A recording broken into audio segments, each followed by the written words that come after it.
Bonjour tout le monde. On est dans la paracha de Kitetse. Kitetse la milchama, lorsque tu vas en guerre. On va entrer en Eretz Israël et on va là-bas obligatoirement se confronter aux Shiva Amemim, aux tous les peuples qui sont autour d'Israël et qui sont dans Israël.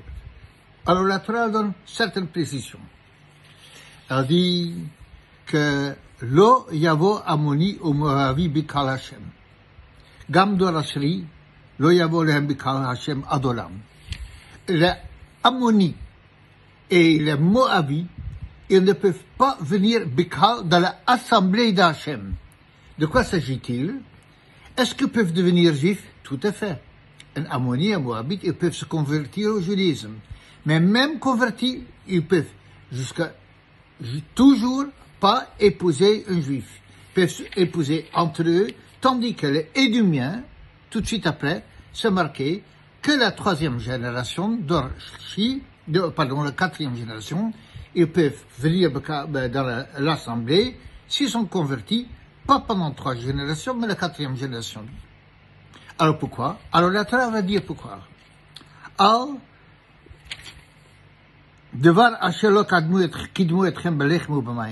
Parce que lorsque vous êtes approchés d'Israël, ils ne se sont pas approchés de vous, ils n'ont pas devancé pour vous apporter du pain et de l'eau. Alors ça, c'est fort étonnant.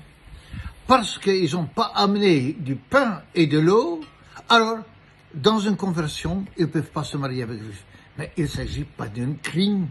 Est-ce qu'ils avaient un devoir d'apporter à la Sherlockite? Quand est-ce qu'on a vu, oui, un manque de chesed? Oui, un manque de chesed. Mais à ce point, alors, ils étaient hostiles, ils n'étaient pas hostiles, mais je ne vois pas a priori le drame. Alors, il faut se rappeler qu'ils sont Ammon et Moab. Ce sont des descendants de filles de Lot. Vous vous souvenez, ils étaient après la destruction de Sodome, ils croyaient que le monde était fini, que c'était Apocalypse, et ils ont eu un rapport avec leur père, et l'une a donné Moavi, un enfant, et l'autre Ammoni, un peu plus discrète, mon ami.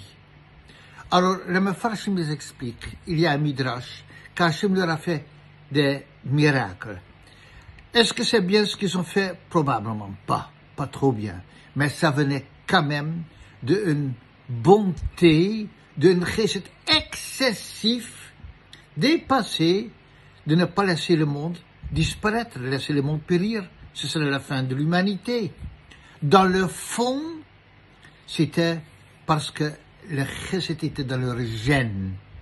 Alors, ils étaient Alors, il arrive quelque chose d'intéressant ici. Alors, c'était dans leur gène.